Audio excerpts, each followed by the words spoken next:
అడుగు, అప్పుడు నీకు అర్థమవుతుంది. లేదు ఇంకా నువ్వే చెప్పింటే మీ ఇద్దరు తోడదొంగలుగా.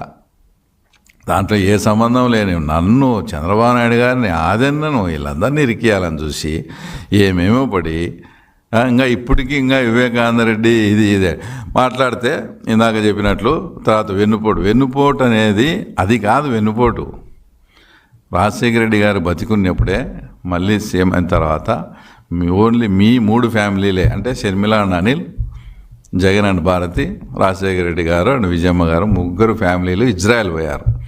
ఒక హోటల్లో ఉండి రమ్మని ఇట్లా 50-50 చేయాలనుకున్నాము, పాపకు కూడా అంటే షర్మిలమ్మకు కూడా అని విజయమ్మ చెప్పినప్పుడు నాకు 5 minutes టైం ఏంటని భారతి గారు ఉండే రూమ్లోకి పోయి జగన్ రెడ్డి ఆమె ఏం చెప్పిందేమో వద్దు 60-40 కావాలంటే నాకు 60 ఆమెకు 40 కావాలని చెప్పడం, దానికి కూడా రెడీ అయ్యి అప్పటికప్పుడే ఒక ఎంఓయు కూడా రాసుకొని ఈ మధ్య షర్మిలమ్మ గారు విజయమ్మ గారు బయటపెట్టిన ఎంఓయు ఆ రోజు ఇజ్రాయెల్లో జరిగింది.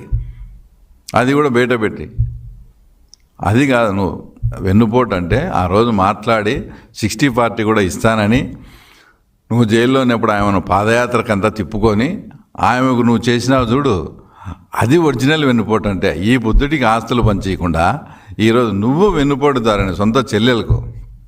ఆయన మొన్న మాట్లాడుతూ రాజశేఖర రెడ్డి గారు నాకు సంస్కారం నేర్పించారు, రాజకీయం మాత్రమే నేర్పించారని. తర్వాత మళ్ళీ ఇది చెప్పలేదా? రేపు చెల్లెలకు న్యాయంగా పంచాల్సిన వాటా నువ్వు పంచేయాలా, అమ్మను గౌరవంగా చూసుకోవాలా, ఇట్లాంటివి కూడా చెప్పింటాడు కదా.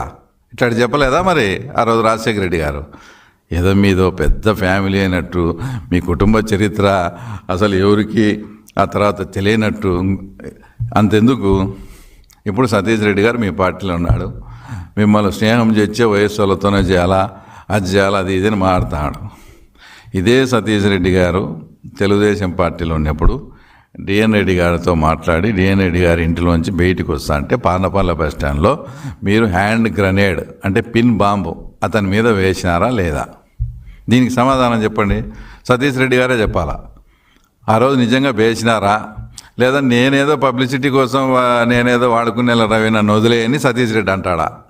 సతీష్ రెడ్డి గారు ఇప్పుడు ఆ విషయం కూడా చెప్పాలా. ఆ రోజు నీ మీద హ్యాండ్ గ్రెనేడ్ బాంబు వెళ్ళింది, మేమంతా నిన్ను సున్నొచ్చి అంత చేసి ఇంత చేర్చివి, అది వాళ్ళు వేసినారా లేదా నువ్వు పబ్లిసిటీ కోసం చేసుకునేవా కూడా ఆ తర్వాత సతీష్ రెడ్డి గారు తర్వాత ఇప్పుడు చెప్పాల్సిన అవసరం కూడా ఉంది. టోటల్గా నువ్వు ఎంత యాక్షన్ చేసి మాది ఇప్పుడు కుటుంబము, మాది అట్లా కుటుంబము, మీది ఇదని ఇవన్నీ కాదు. నువ్వు రాష్ట్ర ప్రజలను బాధ పెట్టింటే వేరు, బాధను ఎవడైనా దాన్ని అర్థం చేసుకుంటాడు. కానీ ఈ 5 ఏళ్ల కాలంలో రాష్ట్ర ప్రజలను నువ్వు భయపెట్టావు. బాధ వేరు, భయం వేరు. ఆ భయం నుంచి తేరుకొని మళ్ళా నిన్ను యాక్సెప్ట్ చేసే పరిస్థితి నీ జన్మలో నువ్వు తలకిందులు తపస్సు చేసినా కూడా రాదు. ఆ ఆశలేం పెట్టుకోవద్దు. ఇంకోటి మాట్లాడితే చంద్రబాబు నాయుడు గారిని హత్య రాజకీయాల వైపు చేయాలని చూస్తాడు. ఆ టైంలో జరిగినాయని. అసలు ఆయనకు హత్య రాజకీయాలకు ఏం సంబంధం?